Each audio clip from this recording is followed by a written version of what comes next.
Jubilee hills ను 10 ఏళ్లు BRS పట్టించుకోలేదన్నారు BJP నేతలు. ప్రస్తుతం కాంగ్రెస్ సర్కార్ కూడా నిర్లక్ష్యం చేస్తుందన్నారు. స్థానికంగా ఏ అభివృద్ధి చేయని పార్టీలు ప్రజలను ఓట్లెలా అడుగుతాయన్నారు.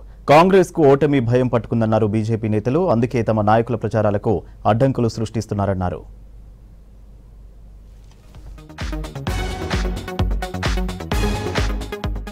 10 ఏళ్ల పాలనలో హైదరాబాద్ అభివృద్ధిని బీఆర్ఎస్ నిర్లక్ష్యం చేసిందన్నారు BJP state chief Ramachandra Rao. Municipal శాఖ మంత్రిగా ఉన్న కేటీఆర్ సిటీలో సమస్యలను పరిష్కరించలేదన్నారు. గుంతలమయమైన రోడ్లు, మ్యాన్ హోల్స్ సమస్యలను నిర్లక్ష్యం చేశారని మండిపడ్డారు. హైదరాబాద్ అభివృద్ధికి 2 నుంచి 3,000 కోట్లు కేటాయిస్తానన్న సీఎం రేవంత్ ఫండ్స్ మాత్రం రిలీజ్ చేయలేదని విమర్శించారు. జూబ్లీహిల్స్ మోతీనగర్ లో బీజేపీ ఓబీసీ మోర్చా నిర్వహించిన గౌడ సామాజిక వర్గ ఆత్మీయ సమ్మేళనంలో పాల్గొన్నారు రామచంద్ర.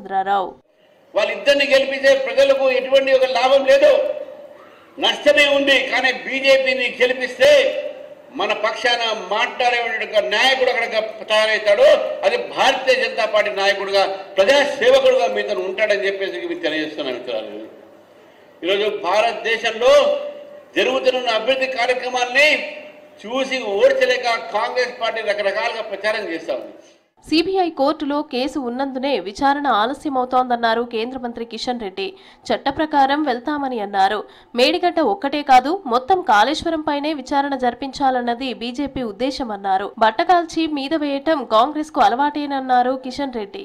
ఈ ఎన్నికల్లో 3 ప్రధానంగా రాజకీయ పార్టీలు పోటీ పడుతున్న విషయం మనకందరికీ తెలుసు. ఒక గ్రామ పంచాయతీలో ఉండేటువంటి డెవలప్మెంట్ కూడా అక్కడ లేదు. జూబ్లీహిల్స్ వెనుకబడిన తనానికి, వెనుక వేయబడిన తనానికి కాంగ్రెస్తో పాటు బీఆర్ఎస్ కూడా బాధ్యత వహించారు. ఏవైతే సర్వేలు నిర్వహిస్తున్నారో ఆ సర్వేలు నమ్మకమైనటువంటి సంస్థలు ఏవి కూడా నిర్వహించలేదు. నేను సర్వేలను కొట్టివేయను, కానీ నమ్మకమైనటువంటి సంస్థలు ఏవి కూడా నిర్వహించలేదు. కాబట్టి నేను ఆ సర్వేలను విశ్వసించడం లేదు. జూబ్లీహిల్స్ అసెంబ్లీ సెగ్మెంట్ లోని యూసఫ్గూడ నుంచి బోరబండ వరకు బైక్ ర్యాలీ నిర్వహించింది బీజేపీ. ర్యాలీలో కేంద్ర మంత్రి కిషన్ రెడ్డి, స్థానిక నేతలు పాల్గొన్నారు. కాంగ్రెస్ కు ఓటమి భయం పట్టుకుందన్నారు కిషన్ రెడ్డి. 10 ఏళ్లు పాలించి జూబ్లీహిల్స్ లో బీఆర్ఎస్ చేసిందేమీ లేదన్నారు. తమకు కాంగ్రెస్ కు మధ్యనే పోటీ ఉందన్నారు.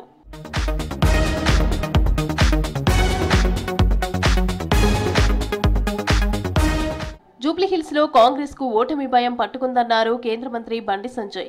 తాను వస్తున్నానంటే సర్కారు ఎందుకు భయపడిందన్నారు. ఈసీ తన ప్రచారానికి అనుమతి ఇచ్చినా పోలీసులు ఎందుకు రద్దు చేశారని మండిపడ్డారు బండి సంజయ్. లంకల దీపక్ రెడ్డికి మద్దతుగా తనతో పాటు ఎందరు వచ్చారో తమ దమ్మేందో చూడవచ్చన్నారు బండి సంజయ్. సాయంత్రం పోలీసులు అనుమతి ఇచ్చిన తర్వాత బోరబండ కార్నర్ మీటింగ్ లో పాల్గొన్నారు సంజయ్. బీఆర్ఎస్ కాంగ్రెస్ పై తీవ్ర విమర్శలు చేశారు.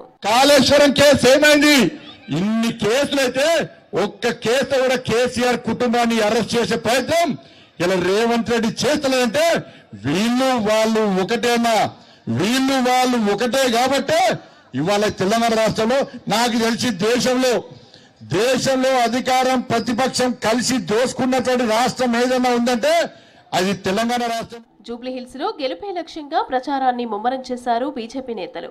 ఒకవైపు ఉదయం నుంచి మధ్యాహ్నం వరకు ఇంటింటి ప్రచారాలు, మరోవైపు సాయంత్రం తర్వాత బైక్ ర్యాలీలు, రోడ్ షోలు, కార్నర్ మీటింగ్లు నిర్వహిస్తున్నారు బీజేపీ నాయకులు.